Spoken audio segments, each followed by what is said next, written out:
a Negro boy in the South. We say black now. All right, black. All right, all right. Is it not the same thing? What?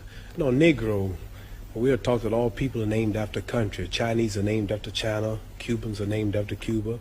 Irish people are named after Ireland. Indonesians named after Indonesia. Japanese are named after Japan. Australians are named after Australia. But there's no country named Negro. Mm. All right, then let me... You understand? I understand. You're not as dumb as you look. Let me rephrase... Do I look that dumb? No, it's okay. What I really mean is, did you... History of ourselves, the history of our true religion, our nationality, our names.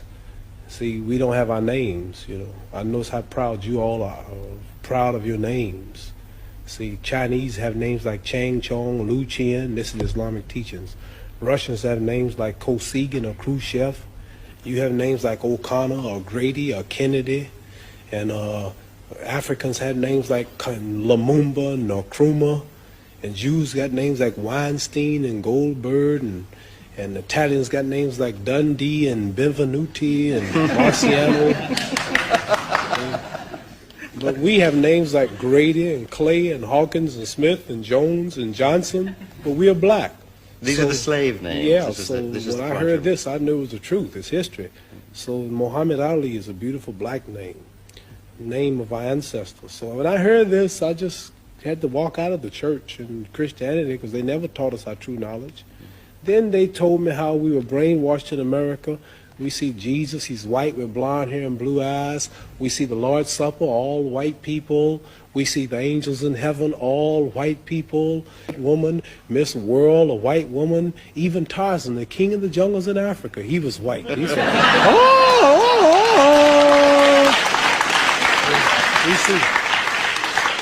We see a white man swinging around Africa, with a diaper on.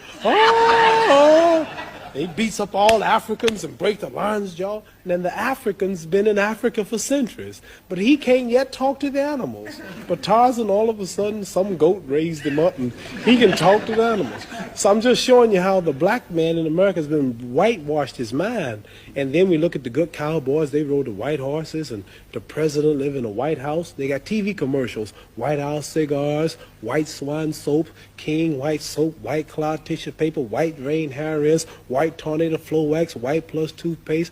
The president lived in a White House, and the angel food cake was the white cake, but the devil food cake was the chocolate cake.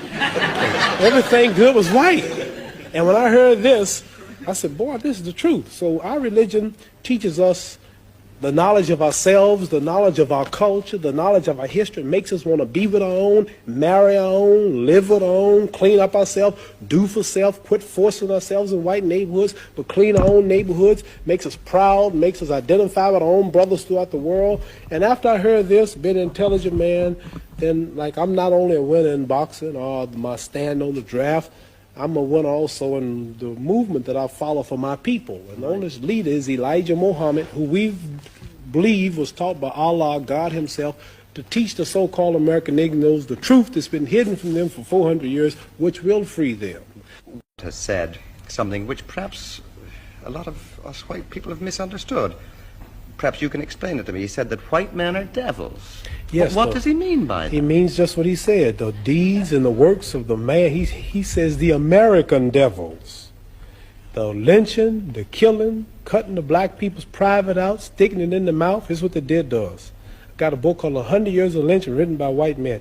Taking black women who was 4 months pregnant, they took us for years and hung us up with the feet and stuck a dagger in the stomach and ripped it and pulled the unborn baby out just to put fear in other slaves. They tied up black people to horses and 2 horses and pulled his arms out and pulled his legs out.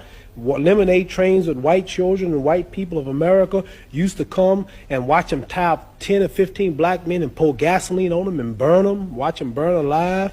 They took us and hung us up with trees and shot us with bullets. They took and cut a hand off and gave it to the little boy and they took the leg off.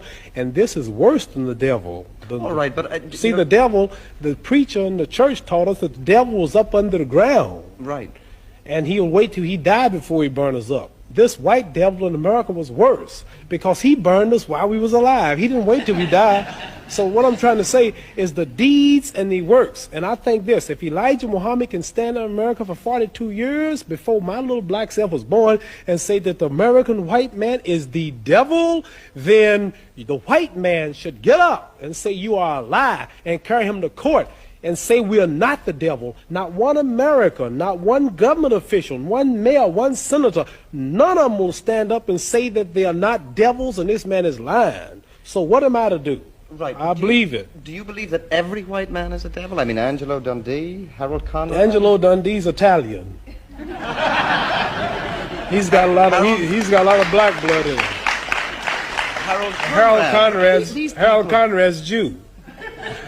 So no, there are exceptions. There are exceptions. Listen. What I'm saying to you is this. I'm saying that Elijah Muhammad, our leader, teaches us this. And I believe everything he say. So it's not for me to prove that. You must remember, you have not lynched me. It wasn't the Germans that did this to us. It wasn't the white Canadians who's right on our border. He put emphasis on the American devils. He's missioned to America by God to preach the truth. So what I'm saying, let's say we got one white fellow in America who has proved that he means right. Let's say we got another one. White people have died in demonstrations for black people. Now, here's the position I'm in. Here's 10,000 whites coming to kill me. And in those 10,000, or let's say here's 10,000 rattlesnakes coming to bite me. And in those 10,000, there was 1,000 that didn't mean no harm. And I knew there was a good 1,000 snakes out there, but they all look alike. Now, what should I do? Should I keep the door open and let the 10,000 in, hoping that the 1,000 will unite and save me and one bite will kill me? Or should I just be safe and shut the door? So we have white people say, I mean right. I have a black husband. Oh, my children are black. I love everybody. I really believe you. But I'm sorry, man, there's 10 more thousand behind you that don't feel that way. I'm just sorry, but what am I going to do?